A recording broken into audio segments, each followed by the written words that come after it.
Џабе се субвенциите за поевтина струја за прехранбените фирми. Не треба да се очекуваат поголеми поевтинување на производите од сегашните, велат од месната индустрија. Од компанијата Пекабеско, која денеска ја посети премиерот, велат дека нивните месни преработки во просек поевтиниле за 8%. Сепак ова бил максимумот. Трошоците за суровини и работна рака биле превисоки, па натамошни намалување на цените засега не биле можни. Месото скоро за 40-50% поскапо. Репроматеријалите. Комуна не ни прашува. Ако не спакуваме во картон, ние не можеме да продаеме, а немаме друг добавувач. Така да, тоа е нашиот оптимум сега. А верувајте, ако се пружи простор, сигурно ќе ги намалиме. Местната индустрија во скоро време нема да ја дочека ниту мерката за укинување на царински давачки за увоз на замрзнато свинско месо. Од владата денеска добиле директен негативен одговор на ова барање на местната индустрија.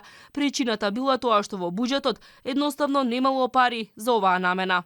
Разговаравме. Велат во овој момент не сме во можност. Не можеме и пари за струја да даваме, и пари за ова, и пари за она.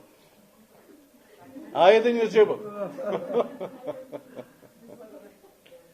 Да го баравме тоа, али сега ќе причекаме.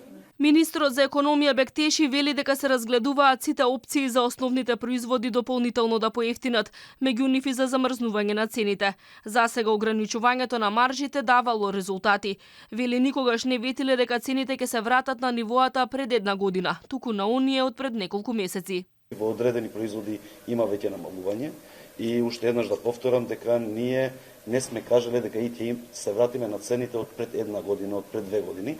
Сме кажале дека ќе има намалување од цените од септември и октомври од 7 до 12-13% на одредени производи и веќе во некои од производите такво намалување има. Дали треба да има и во другите производи? Да, треба да има и затоа правиме различни мерки се со цел да им излеземе во пресед на компаниите, за да можат тие да донесат такви одлуки и да ги намалат цените. Кога преку субвенции ја поевтини струјата за прехранбените компании, владата најави поевтинување за 5 до 12%. Ефектите засега се минимални. Има некои поевтинувања кои се далеко од ветувањата.